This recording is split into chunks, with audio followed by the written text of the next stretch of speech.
ओम नमः शिवाय। आपके अपने YouTube चैनल जय मां कंजक में आपका बहुत बहुत स्वागत है। भगवान भोलेनाथ व माता पार्वती की कृपा आप और आपके परिवार पर सदा सर्वदा बनी रहे। श्री शिव महापुराण की कथाओं को आगे बढ़ाते हुए आज की कथा का आरंभ हम तारक पुत्रों की तपस्या एवं वरदान प्राप्ति अध्याय से करेंगे। कथा का पूरा फल लेने हेतु कथा को शुरू से लेकर अंत तक सुनना अनिवार्य है। ओम नमः शिवाय। ब्रह्मा जी और नारद जी का संवाद। नारद जी बोले, हे प्रभु, आपने मुझे कुमार कार्तिकेय और श्री गणेश के उत्तम तथा पापों को नाश करने वाले चरित्र को सुनाया। अब आप कृपा करके मुझे भगवान शिव के उस चरित्र को सुनाइए जिसमें उन्होंने देवताओं और इस पृथ्वी लोक के शत्रुओं, दुष्ट दानवों और राक्षसों को लोकहितार्थ मार गिराया।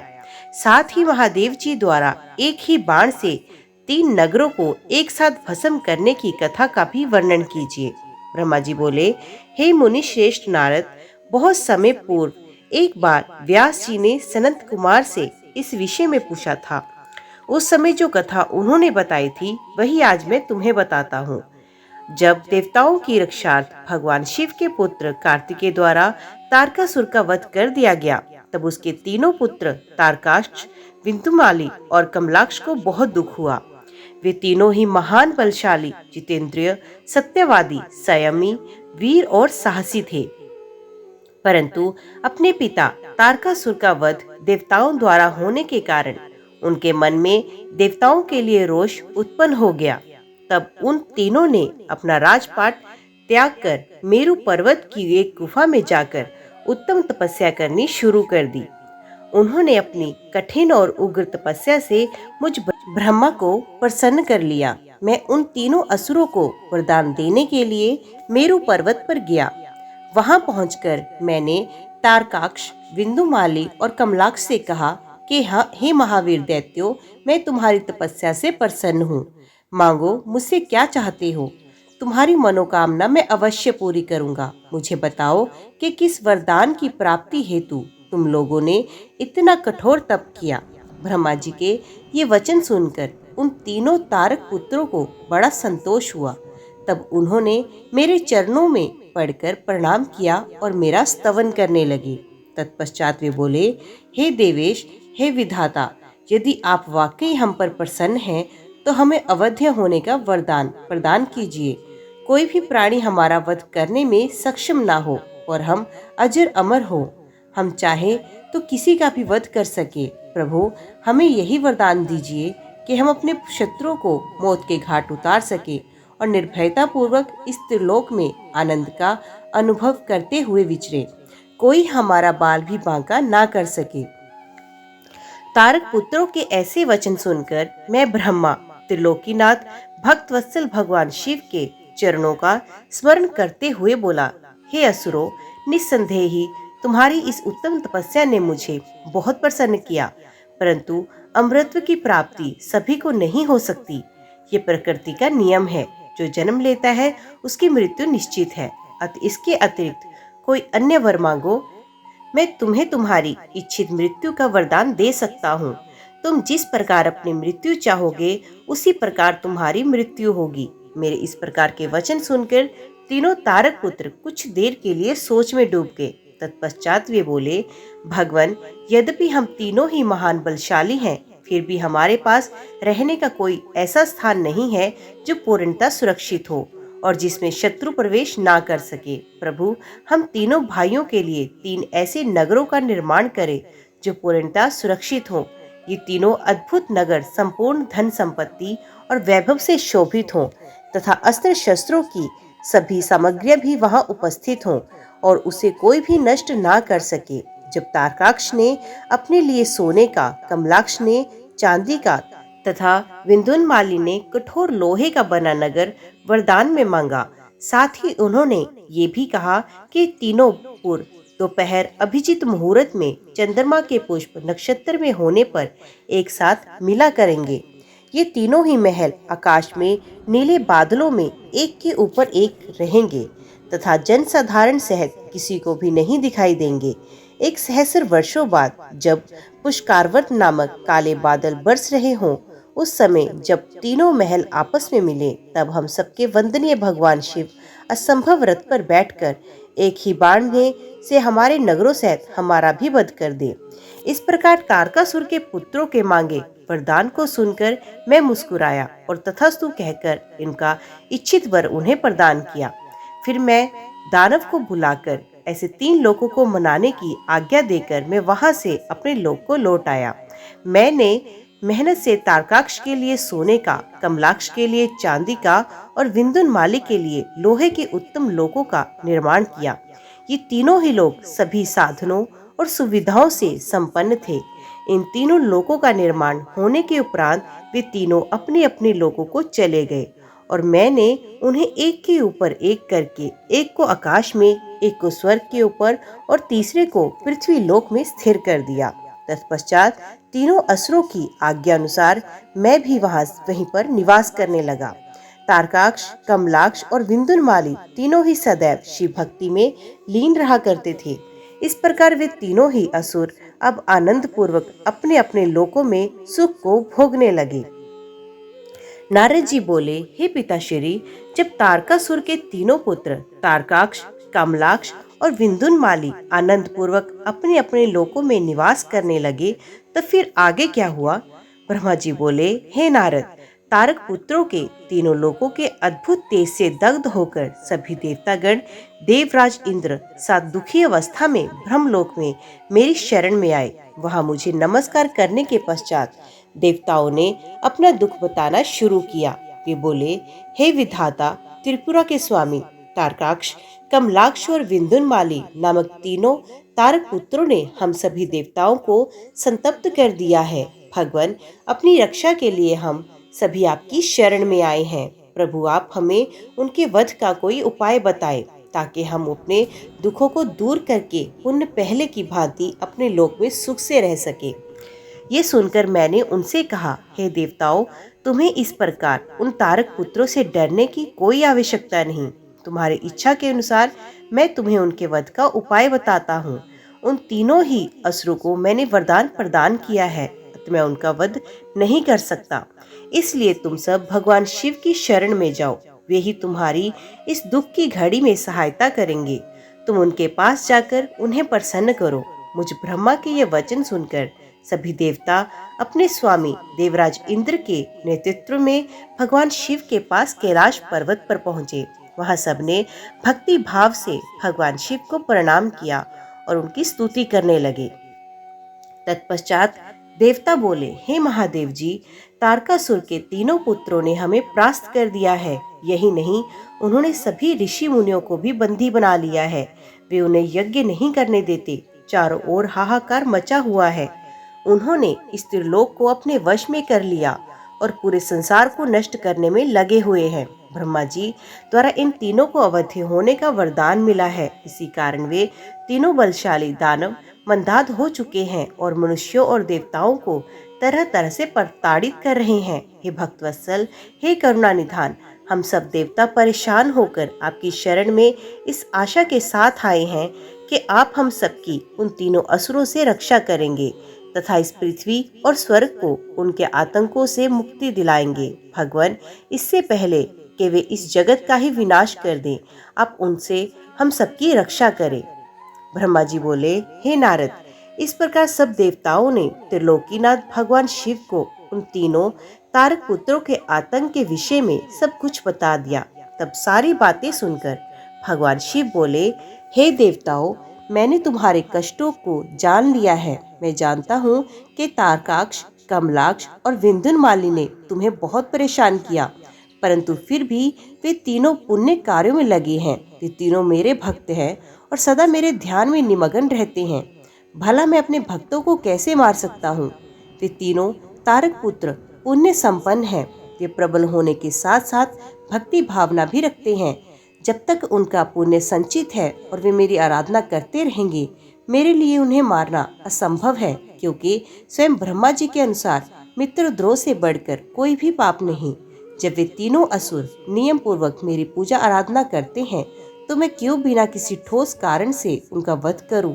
हे देवताओं, इस समय में तुम्हारी कोई सहायता नहीं कर सकता। अब तुम सब श्री हरि विष्णु की शरण में जाओ, अब वे ही तुम्हारा उद्धार करेंगे। भगवान शिव की आज्ञा पाकर सभी देवताओं ने उन्हें पुण्य हाथ जोड़कर प्रणाम किया और श्री हरि विष्णु से मिलने के लिए उनके निवास बैकुंठ लोक की ओर चल दिए। उन्होंने अपने साथ मुझ ब्रह्मा को भी ले लिया। बैकुंठ लोक पहुंचकर सब देवताओं ने भक्ति पूर्वक श्री हरि को प्रणाम किया और उन्हें भगवान शिव द्वारा कही गई सब बातों से अवगत कराया। देवताओं की बातें सुनकर भगवान विष्णु बोले, हे देवताओं, ये बात सत्य है कि जहाँ सनातन धर्म है और भक्ति भावना हो, वहाँ ऐसा करना उचित नहीं। तब देवता पूछने लगे कि प्रभु, हम क्या करें, हमारा दुख कैसे दूर होगा। प्रभु, अब शीघ्र ही उन तारक पुत्रों के वध का कोई उपाय कीजिए, अन्यथा हम सभी देवता अकाल ही मृत्यु का ग्रास बन जाएंगे। भगवान, आप ऐसा उपाय करें जिससे वे तीनों असुर सनातन धर्म से विमुख होकर अनाचार का रास्ता अपना लें, उनके वैदिक धर्म का नाश हो जाए और वे अपनी इंद्रियों के वश में हो जाए, वे दुराचारी हो तथा उनके सभी शुभ आचरण समाप्त हो जाए। तब देवताओं की इस प्रार्थना को सुनकर भगवान श्री हरि विष्णु एक पल को सोच में डूब गए। तत्पश्चात बोले, तारक पुत्र तो स्वयं भगवान शिव के भक्त हैं, परंतु फिर भी जब तुम सब मेरी शरण में आए हो तो मैं तुम्हें निराश नहीं करूंगा, तुम्हारी सहायता अवश्य करूंगा। तब श्री हरि विष्णु उनके मन ही मन यज्ञ का स्मरण किया। उनका स्मरण होते ही यज्ञगण तुरंत वहां उपस्थित हुए। वहां श्री हरि को नमस्कार करके उन्होंने पूछा कि प्रभु, आपने हमें यहाँ क्यों बुलाया। तब श्री हरि मुस्कुराए और बोले, हमें तुम्हारी सहायता की आवश्यकता है, इसलिए हमने तुम्हारा स्मरण किया। तब वे देवराज इंद्र से बोले, देवराज, आप त्रिलोक की विभूति के लिए यज्ञ करें। यज्ञ के द्वारा ही तारक पुत्रों के तीनों नगरों का विनाश संभव है। भगवान श्री हरि विष्णु के ये वचन सुनकर सभी देवताओं ने आदर पूर्वक विष्णु जी का धन्यवाद किया और उन्हें प्रणाम करने के पश्चात यज्ञ के ईश्वर की स्तुति करने लगे। तत्पश्चात उन्होंने बहुत विशाल यज्ञ का आयोजन किया। सविधि उन्होंने उत्तम यज्ञ भक्ति भावना से आरंभ किया। यज्ञ अग्नि प्रज्वलित हुई। यज्ञ पूर्ण होने पर उस यज्ञ कुंड से शूल शक्तिधारी विशाल काय हजारों भूतों का समुदाय निकल पड़ा।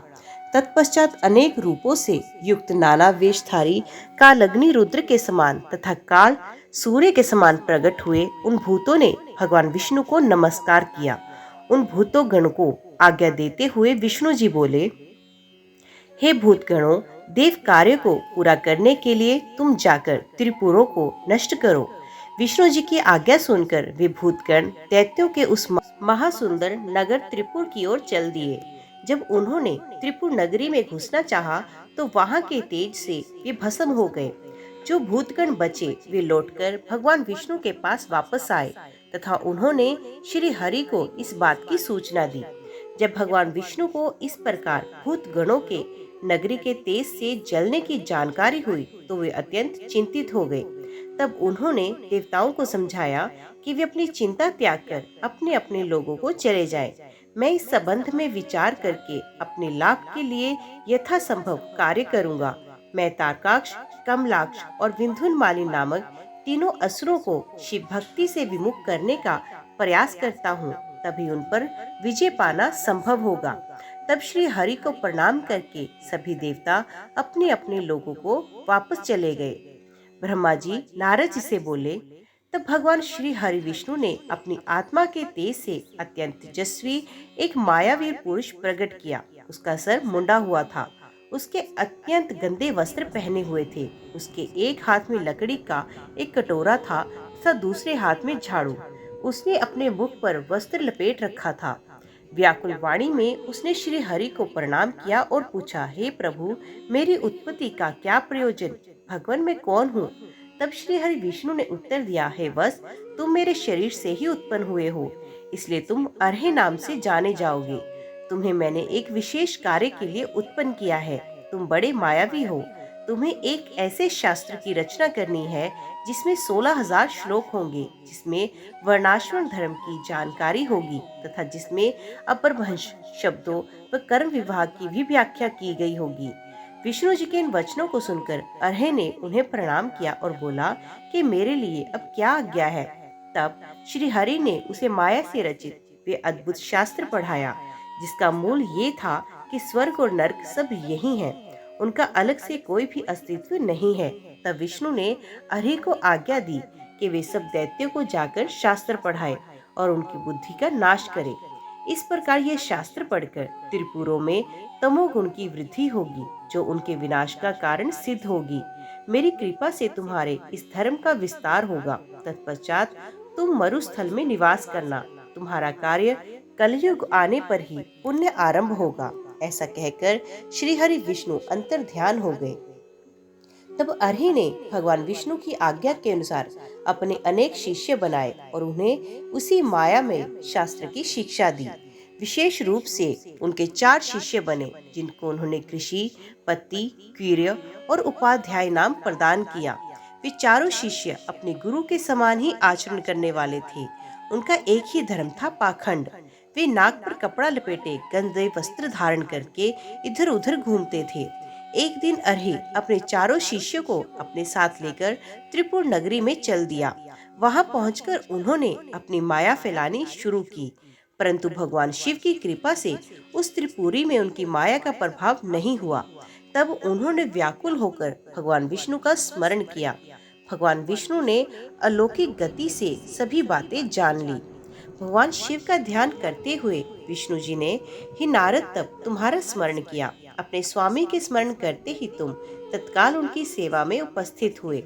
उन्हें प्रणाम करके तुमने याद करने का कारण पूछा। तब श्री हरि ने तुम्हें आज्ञा प्रदान की कि तुम अर्हि और उसके शिष्यों को साथ लेकर त्रिपुर नगरी में प्रवेश करो और वहां के निवासियों को मोहित करके उन्हें माया से ओतप्रोत उस शास्त्र की शिक्षा प्रदान करो। अपने आराध्य भगवान श्री हरि की आज्ञा शिरोधार्य कर तुम उन पाखंडी ब्राह्मणों को साथ लेकर त्रिपुर नगरी की ओर चल दिए। वहां जाकर तुम तारकाक्ष, कमलाक्ष और विंदुलमाली नामक त्रिपुर स्वामियों से मिले तथा उनसे उस माया में शास्त्र की प्रशंसा करने लगे। तुमने उन्हें बताया कि तुम इसी शास्त्र से शिक्षा ग्रहण करते हो। ये बात जानकर उन त्रिपुर स्वामियों को बड़ा आश्चर्य हुआ और वे उस माया में शास्त्र की माया से मोहित होने लगे। तब उन्होंने अर्हि को अपना गुरु बना लिया और उनसे दीक्षा लेने लगे। ये देखकर त्रिपुरों के अन्य निवासी भी उन मायावी शिष्यों एवं उनके गुरु से शिक्षा ग्रहण करने लगे। नारद जी ने पूछा, हे ब्रह्मदेव, उन तीनों महाबलशाली दैत्यराजों के उन मायावी और पाखंडी अर्हे और उनके शिष्यों द्वारा शिक्षा ग्रहण होने पर वहाँ क्या हुआ? उन मायावी पुरुषों ने क्या किया? कृपया मुझे बताइए। नारद जी का प्रश्न सुनकर ब्रह्मा जी बोले, हे नारद, जब त्रिपुर के राजा ही उस मायावी शास्त्र द्वारा दीक्षित हो गए तो वहाँ की जनता क्यों नहीं होती? अर्हि ने कहा, मेरा ज्ञान वेदांत का सार है। ये अनादिकाल से चला आ रहा है। इसमें कर्ता कर्म नहीं है। आत्मा के देह अर्थात शरीर से जितने भी बंधन है वे सब ईश्वर के ही हैं। ईश्वर के समान कोई भी ना तो शक्तिशाली है और ना सामर्थ्यवान। वहाँ ब्रह्मा, विष्णु, महेश सब अहिरण की कहे जाते हैं। समय आने पर ये तीनों ही लीन हो जाते हैं। आत्मा एक है। मृत्यु सभी के लिए सत्य है। मृत्यु शाश्वत है और सबके लिए निश्चित है। इसलिए हमें कभी भी हिंसा नहीं करनी चाहिए और सदा ही अहिंसा के मार्ग पर चलना चाहिए। अहिंसा ही परम धर्म है। किसी को दुख पहुंचाना महापाप है। इसीलिए हमें कभी भी कमजोर और निर्बलों को नहीं सताना चाहिए। दूसरों को क्षमा करना ही सबसे बड़ा गुण है। इसलिए सदा अहिंसा का मार्ग अपनाना चाहिए। हिंसा और लड़ाई झगड़े का मार्ग हमें नरक की ओर ले जाता है। इसलिए किसी को डराओ धमकाओ मत। सदैव विनम्रता का आचरण करो। भूखों को भोजन कराओ, रोगियों को औषधि और शत्रुओं को विद्या का दान करो। भक्ति के साथ उपासना करो। आडंबरों की कोई आवश्यकता नहीं है। मन को शुद्ध रखो तथा 12 स्थानों की पूजा करो, जिनमें 5 कामेंद्रियां, 5 ज्ञान इंद्रियां तथा मन व बुद्धि सम्मिलित हैं। इसी धरा पर ही स्वर्ग और नरक दोनों स्थित हैं। अतः अनावश्यक रूप से उनकी कामना मन में लेकर अपनों को कष्ट देना पूर्णत गलत है। शांति और सुख पूर्वक मरना ही मोक्ष की प्राप्ति है। स्वर्ग की प्राप्ति की इच्छा मन में लेकर हवन की अग्नि में तिल, घी और पशु की बलि देना कहाँ की मानवता है। इस प्रकार उन असुर राजाओं को अपना जीवन दर्शन सुनाकर अरे उस पूर्व के निवासियों से बोले कि मनुष्य को सुखपूर्वक निवास करना चाहिए। आनंद ही ब्रह्म है, परम ब्रह्म की प्राप्ति सिर्फ एक कल्पना है। तभी कहता हूँ कि जब तक आपका शरीर स्वस्थ और समृद्ध है, अपने सुख का मार्ग ढूंढकर उसका अनुसरण करो, अन्यथा शीघ्र ही तुम पर बुढ़ापा आ जाएगा और तुम्हारा शरीर नष्ट हो जाएगा। इसलिए ज्ञानियों को स्वयं और सुख की खोज करनी चाहिए। मेरी इस बात का समर्थन वेद भी करते हैं। मनुष्य को जाति पाति के बंधनों से फंसकर कभी किसी को कम नहीं समझना चाहिए। सृष्टि के आरंभ में ब्रह्मा जी की उत्पत्ति हुई। उनके दक्ष और मरीचि नामक 2 पुत्र हुए। मरीचि के पुत्र कश्यप जी ने दक्ष की 13 कन्याओं का धर्म से विवाह कराया। फिर प्रजापति के मुख, बाहु, उरु, जंघा और चरण से वर्ण उत्पन्न हुए, ऐसा कहा जाता है। परंतु ये सभी बातें गलत जान पड़ती हैं, क्योंकि एक ही शरीर से जन्म लेने वाले सभी पुत्र भिन्न भिन्न रूप वाले कैसे हो सकते हैं। इसलिए वर्ण भेद को अनुचित मानना चाहिए।